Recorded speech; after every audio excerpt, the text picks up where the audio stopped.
এই তুই বলে আমার বন্ধুর সামনে সিগারেট। আমার নাম রিভাত, তো দাঁড়া আমি তোর বাপের কাছে যাচ্ছি। এখন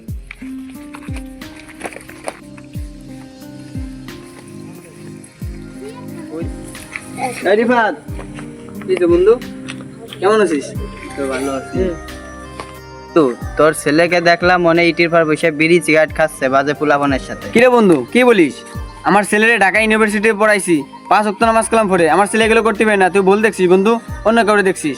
আমার ছেলে এগুলো করতে পারে না। রে বন্ধু, তুই আমারে বিশ্বাস করতেছিস না? চল আমার সাথে, তোকে দেখাচ্ছি। ওই দেখ তোর ছেলে কি করতেছে।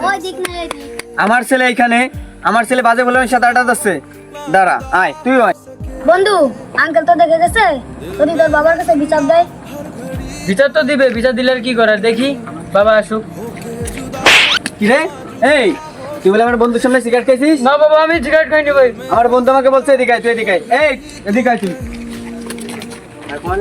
আয়।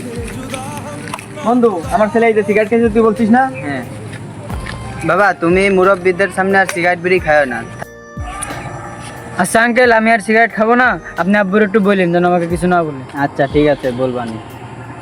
আচ্ছা বাবা ঠিক আছে, আমি তোমার বাবাকে আমি বলতেছি। আচ্ছা বন্ধু, ছোট মানুষ ভুল করছে, ওরা আর কিছু বলিস না, ওরে মাফ করে দিস। বন্ধু, তুই এগুলো বলতেছিস, তুই জানিস না আমি একে কত টাকা পরিশ্রম করে, কত টাকা দিয়ে পড়ালেখা শিখাইছি, ভার্সিটিতে পড়াইছি। এইটি আমার সামনে এগুলো করে, মুরব্বীদের মানে না। বন্ধু, আমি এনে কি বলবো বল? তুই এগুলো বলতেছিস যে মাফ করে দিতে, ওকে তো মাফ করে দিতাম। ওরে ভার্সিটি নিয়ে পড়াইছি, অনেক টাকা খরচ করছি বন্ধু আমি। ওরে এনে কি করবো বল?